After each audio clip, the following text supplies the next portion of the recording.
I am doctor Sharif. PrepUp academy में आपका तहे दिल से स्वागत है।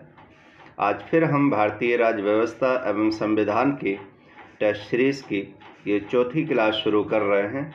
आज हम भारतीय संविधान के भाग 1 से जितने भी सवाल पॉसिबल हैं जो एग्ज़ाम में आ सकते हैं, चाहे आईएएस का एग्ज़ाम हो, पीसीएस का एग्ज़ाम हो, एसएससी, बैंकिंग, रेलवे, पुलिस आदि कोई भी एग्ज़ाम हो, उसमें जो भी सवाल पॉसिबल हैं, बन सकते हैं या इस भाग से आ सकते हैं, उन सारे सवालों को मैंने इस टेस्ट सीरीज़ में शामिल किया है संविधान के पहले भाग में। तो आइए इस टेस्ट सीरीज़ को शुरू करते हैं। इस टेस्ट सीरीज़ का पहला सवाल है। पहला सवाल, संविधान के प्रथम अनुच्छेद के अनुसार भारत है। एक कलर चेंज कर लेते हैं हम। पहला सवाल है, ए राज्य का समूह, बी राज्य का संकुल, सी राज्यों का परिसंघ और डी राज्यों का संघ। आप जल्दी से कमेंट बॉक्स में इसका आंसर दे दिया करें। तो इसका आंसर होगा डी राज्यों का संघ।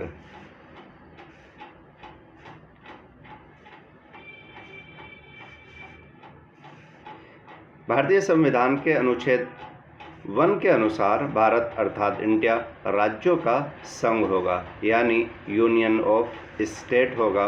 भारतीय संविधान के भाग 1 में अनुच्छेद 1 से लेकर 4 तक संघ और उसके राज्य क्षेत्र के बारे में वर्णन है।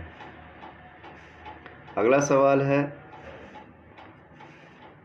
भारत के देशी रियासतों के विलय में किन दो व्यक्तियों ने महत्वपूर्ण भूमिका निभाई है? ए सरदार वल्लभ भाई पटेल और जवाहरलाल नेहरू, बी सरदार वल्लभ भाई पटेल और वीपी मेनन, सी सरदार वल्लभ भाई पटेल तथा डॉक्टर राजेंद्र प्रसाद, डी सरदार पटेल तथा के.एम. मुंशी।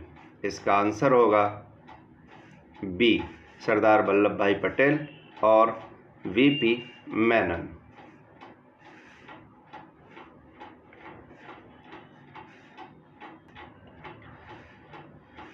उन्नीस सौ 47 के बाद जब भारत आज़ाद हुआ, उस समय भारत में लगभग 562 रियासतें थीं, जिनमें से 559 को भारत में शामिल कर लिया गया था और 3 यानी जूनागढ़, हैदराबाद और जम्मू कश्मीर रह गया था। फिर हैदराबाद को पोलो ऑपरेशन के तहत, जूनागढ़ को जन्म संग्रह के तहत और जम्मू कश्मीर को विलय अधिपत्र के माध्यम से भारत में शामिल किया गया था। इस कार्य के लिए सरदार वल्लभ भाई पटेल को श्रेय दिया जाता है, इसीलिए उनको कहा जाता है लौह पुरुष, सरदार वल्लभ भाई पटेल को। और सरदार वल्लभ भाई पटेल की इस कार्य में जिन्होंने सहायता की थी, मदद की थी, वो हैं वीपी मेनन। इसलिए आंसर सरदार वल्लभ भाई पटेल और वीपी मेनन होगा। अगला सवाल है, भारत में संघ राज्यों का प्रशासन किसके द्वारा किया जाता है? अभी इस सवाल पर आप ज़रा ध्यान से देखो, क्या है? भारत में संघ राज्यों का प्रशासन किसके द्वारा किया जाता है? ए राष्ट्रपति, बी उप राज्यपाल, सी गृह मंत्री और डी प्रशासक। ये है राष्ट्रपति।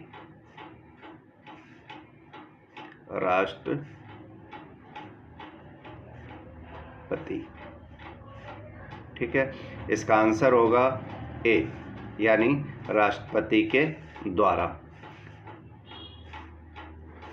भारत में संघराज्य क्षेत्रों का प्रशासन राष्ट्रपति के द्वारा नियुक्त प्रशासक के माध्यम से, तो द्वारा है राष्ट्रपति के और माध्यम किसका है? प्रशासक के माध्यम से किया जाता है। भारतीय संविधान का अनुच्छेद 239(1) के अनुसार संसद विधि द्वारा संघराज्य क्षेत्रों के प्रशासन की व्यवस्था कर सकती है। अगला सवाल है,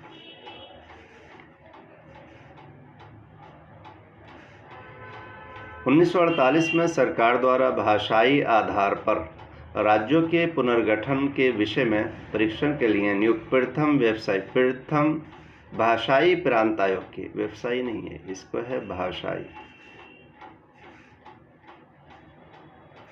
प्रथम भाषाई प्रांत आयोग के अध्यक्ष कौन थे? ए न्यायाधीश वांचू, बी MC महाजन, सी SK धर और डी इनमें से कोई नहीं। इसका आंसर होगा सी SK धर।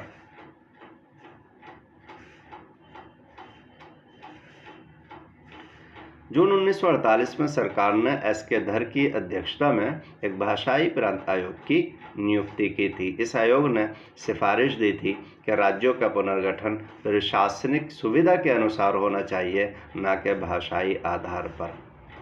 लेकिन फिर दोबारा एक और समिति बनाई गई जिसे बोला जाता है JVP समिति। इसमें जवाहरलाल नेहरू हैं, वल्लभ भाई पटेल हैं और पीटाबी सत्तारमैया हैं। ये दिसंबर 1948 में बनाई गई थी। इसने भी अपनी सिफारिशों में यही कहा कि राज्यों का पुनर्गठन भाषाई आधार पर नहीं होना चाहिए, प्रशासनिक आधार पर होना चाहिए। अगला सवाल है,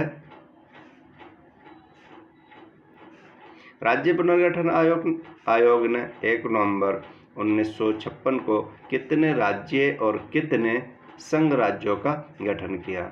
ए 14 राज्य 6 संघ राज्य, बी 17 राज्य 6 संघ राज्य, सी 14 राज्य 8 संघ राज्य और डी 17 राज्य 8 संघ राज्य। तो इसका आंसर होगा ए। ये एग्ज़ाम में बार बार सवाल पूछा भी जाता है, बहुत कॉमन सवाल है, बार बार पूछा जाता है।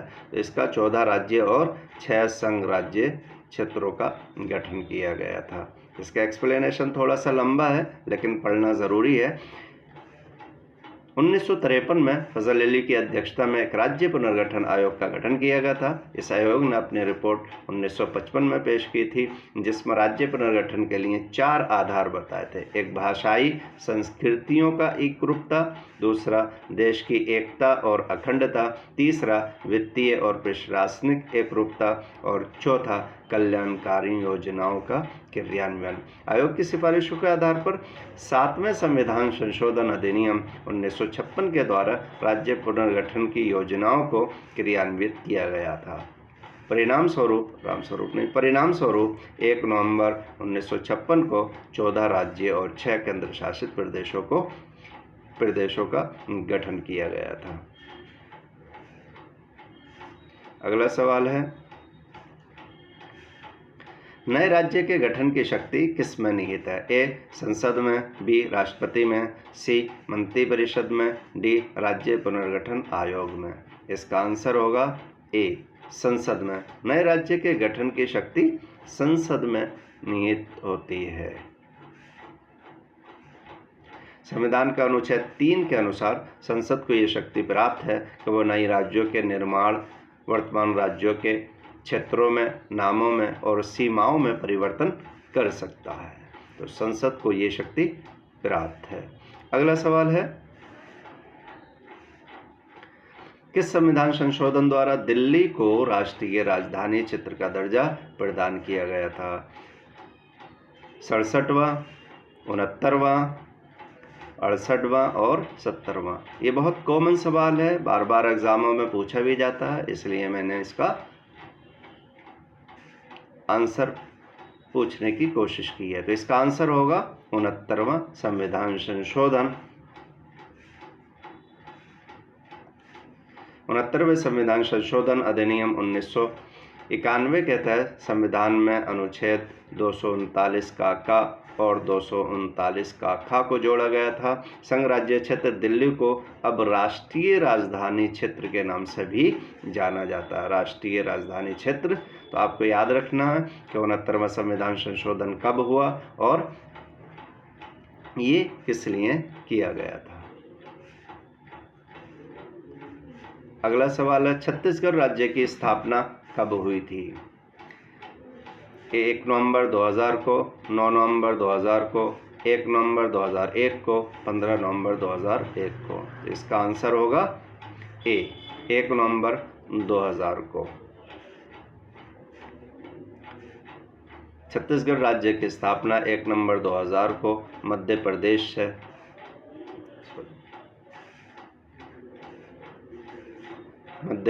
राज्य से एक भाग अलग करके की गई थी। यहाँ आपके लिए आप कमेंट बॉक्स में बताइएगा कि छत्तीसगढ़ तो हमने देख लिया, झारखंड और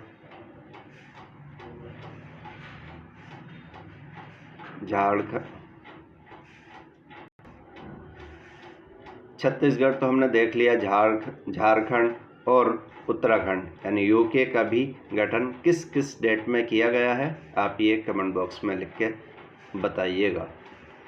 अगला सवाल है, भारत में कितने संघ शासित प्रदेश हैं? तो आज के वक्त में भारत में संघ शासित प्रदेश हैं 8। Answer is C. और वो कौन कौन से हैं? वो है अंडमान निकोबार द्वीप समूह,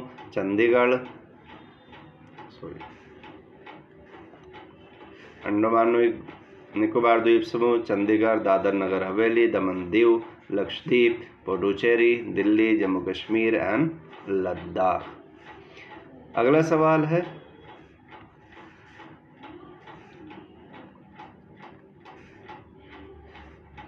भारतीय संघ में एक नए राज्य का सृजन किया जाना है तो संविधान की किस अनुसूची में संशोधन करना जरूरी होगा?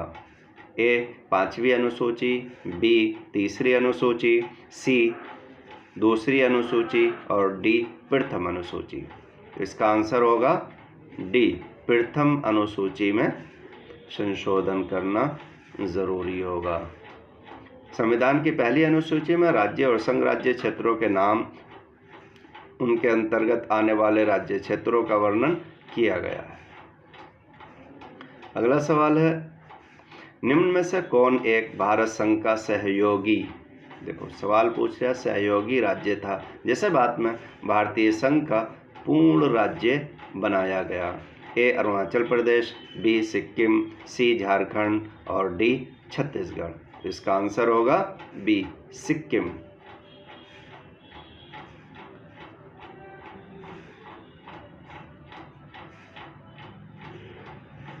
पैंतीसवें संविधान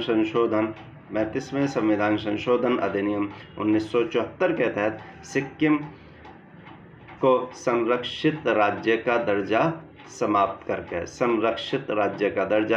करके उसे सहयोगी राज्य का दर्जा दिया गया था। ये संरक्षित राज्य का दर्जा जब भारत आज़ाद हुआ था 1947 में सिक्किम को संरक्षित राज्य का दर्जा दिया गया था। फिर 36वें संविधान संशोधन अधिनियम 1975 के तहत सिक्किम को पूर्ण राज्य का दर्जा दिया गया था और फिर पूर्ण राज्य का दर्जा दिए जाने के बाद सिक्किम भारत का 22वां राज्य बन गया था। अगला सवाल है,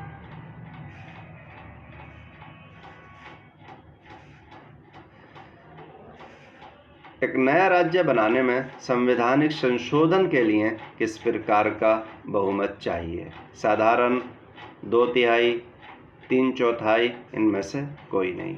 इसका आंसर होगा ए, साधारण बहुमत चाहिए संवैधानिक संशोधन के लिए कोई नया राज्य बनाया जाए तो।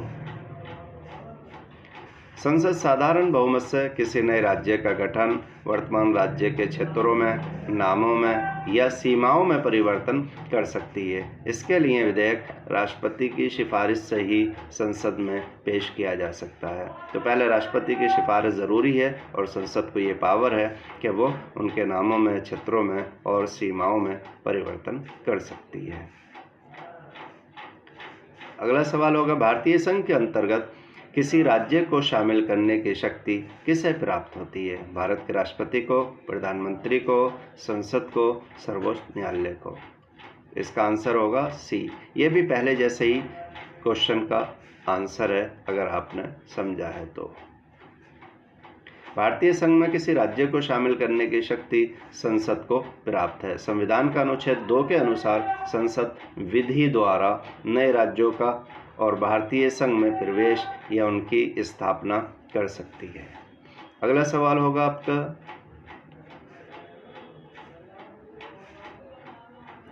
तेलंगाना राज्य के गठन के पश्चात भारत में राज्य की कुल संख्या कितनी है?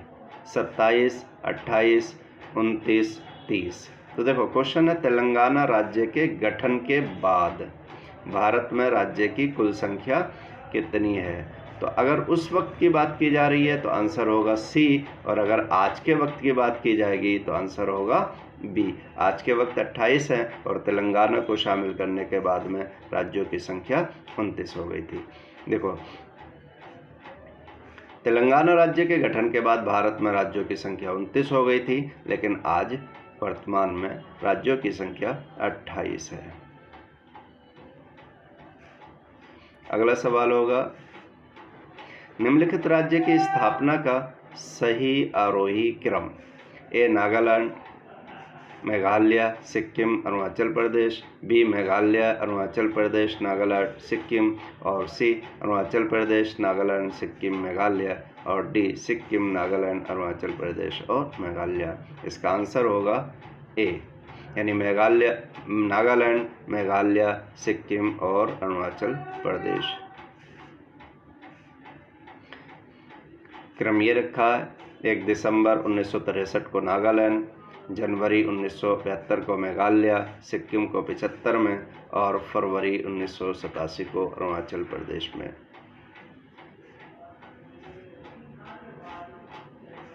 अगला सवाल है, भाषाई आधार पर सर्वप्रथम किस राज्य का गठन हुआ। राजस्थान, आंध्र प्रदेश, मध्य प्रदेश और Karnataka. Answer is B, Andhra Pradesh को भाषाई आधार पर राज्य का दर्जा दिया गया था, या राज्य का पुनर्गठन किया गया था। भाषाई आधार पर सर्वप्रथम 1 अक्टूबर 1953 को आंध्र प्रदेश राज्य का गठन किया गया था। इस राज्य का गठन मद्रास प्रेसिडेंसी तेलुगु भाषा क्षेत्र को अलग करके किया गया था। अगला सवाल होगा, लोकसभा में संघ राज्य क्षेत्रों के लिए कितनी सीट आरक्षित है। ए 20, बी 25, सी 30, इनमें से कोई नहीं। तो देखो, लोकसभा में संघ राज्य क्षेत्रों के लिए कितनी सीटें आरक्षित हैं। इसका आंसर होगा ए 20। लेकिन ये आरक्षित तो 20 हैं, लेकिन वर्तमान में लोकसभा सीटों की संख्या 13 हो गई है। देखो, संविधान का अनुच्छेद 80(1) ख के अनुसार लोकसभा के लिए संघ राज्य क्षेत्रों से अधिकतम यानी 20 सदस्य निर्वाचित हो सकते हैं, मैक्सिमम। लेकिन वर्तमान में संघ राज्य क्षेत्रों की लोकसभा सीटों की संख्या 13 है। अगला सवाल होगा, ये आखिरी सवाल है। मेरी कोशिश ये भी रहती है कि आप लोगों का समय कीमती है, मिनिमम टाइम में मैक्सिमम इन्फॉर्मेशन दे सकूं, और इस टेस्ट सीरीज़ के माध्यम से मिनिमम टाइम में आपकी तैयारी हो सके। अगर आपको ये वीडियो पसंद आया हो तो आप लाइक करें और इसको शेयर ज़रूर करें। ठीक है, थैंक यू सो मच।